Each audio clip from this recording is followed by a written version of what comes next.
భారత ఆర్థిక వ్యవస్థ 7.4% వృద్ధి రేటుతో దూసుకుపోతోంది. మరి ఈ భారీ వృద్ధి వెనుక ఉన్న అసలు శక్తులేవి? వ్యవసాయం, పరిశ్రమలు, సేవా రంగాలు దేశ సంపదకు ఎంత మేర తోడ్పడుతున్నాయి? ఈ ఏడాది ఏ రంగం పుంజుకుంది, ఏ రంగం వెనుకబడింది? ఆర్థిక సర్వేలోని గణాంకాలను విశ్లేషిస్తూ సవివర కథనం.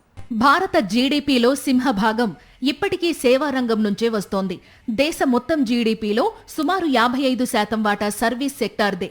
ఐటీ, సాఫ్ట్వేర్ సేవలు, బ్యాంకింగ్, రియల్ ఎస్టేట్, టూరిజం రంగాలు ఈ విభాగంలో కీలక పాత్ర పోషిస్తున్నాయి. గ్లోబల్ క్యాపబిలిటీ సెంటర్స్ భారత్లో పెరగడం వల్ల ఈ రంగం 9.4% వృద్ధిని నమోదు చేస్తోంది.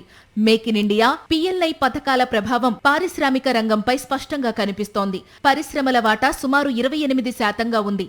మౌలిక సదుపాయాల కల్పన, తయారీ రంగం పుంజుకోవడంతో ఈ విభాగం 7% కంటే ఎక్కువ వృద్ధిని సాధించింది. ముఖ్యంగా ఆటోమొబైల్, ఫార్మా రంగాలు భారత్ను గ్లోబల్ హబ్ గా మారుస్తున్నాయి. దేశంలో సగానికి పైగా జనాభాకు ఉపాధి కల్పిస్తున్న వ్యవసాయం జీడీపీలో మాత్రం పరిమిత వాటాను కలిగి ఉంది. వ్యవసాయం, దాని అనుబంధ రంగాల వాటా సుమారు 17 నుంచి 18% మధ్య ఉంది. ఈ ఏడాది మెరుగైన రుతుపవనాల కారణంగా వ్యవసాయ రంగం 3.5% నుంచి 4% వృద్ధిని నమోదు చేసింది. మిగిలిన రంగాలతో పోలిస్తే వృద్ధి రేటు తక్కువగా ఉన్నప్పటికీ గ్రామీణ ఆర్థిక వ్యవస్థను కాపాడటంలో ఇది అత్యంత కీలకం.